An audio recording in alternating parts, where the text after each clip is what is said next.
നാട്ടിൽ നിന്ന് സ്നേഹത്തോട് കൊടുത്തുവിട്ട കുറച്ച് ബീഫാണ് കേട്ടോ ഇത്. നമുക്കിവനെ നല്ലൊരു റോസ്റ്റാക്കി എടുത്താലോ.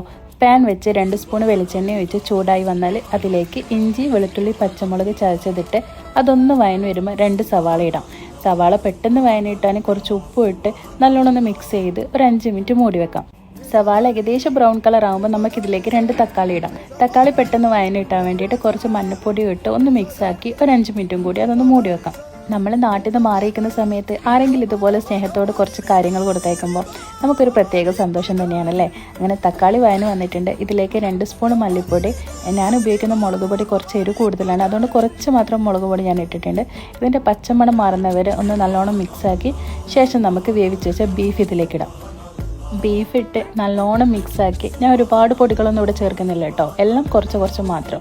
നല്ലോണം മിക്സാക്കിയതിന് ശേഷം ഇതിലേക്ക് കുരുമുളക് പൊടി, പിന്നെ ഗരം മസാല, അതുപോലെ തന്നെ ബീഫ് മസാല. എനിക്ക് ഏതിനും അതിൻ്റേതായ മസാല ഇടുമ്പോഴാണ് ഒരു ഫുഡ് ഉണ്ടാക്കിയാലൊരു തൃപ്തി കിട്ടാറ്. അങ്ങനെ കുറച്ച് ചൂടുവെള്ളം ഒഴിച്ച് നല്ലോണം ഒന്ന് മിക്സാക്കി ഒരു 5 മിനിറ്റ് നമുക്ക് മൂടി വെക്കാം. 5 മിനിറ്റ് കഴിഞ്ഞിട്ട് തുറക്കുമ്പോൾ നല്ലൊരു സ്മെല്ല് വരാനുണ്ട്.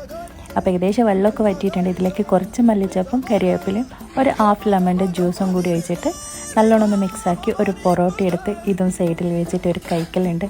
യാ മോനെ എന്തൊരു ടേസ്റ്റാണെന്നറിയോ. അപ്പോൾ ട്രൈ ചെയ്തിട്ട് ഫീഡ്ബാക്ക് അറിയിക്കുക. ബൈ.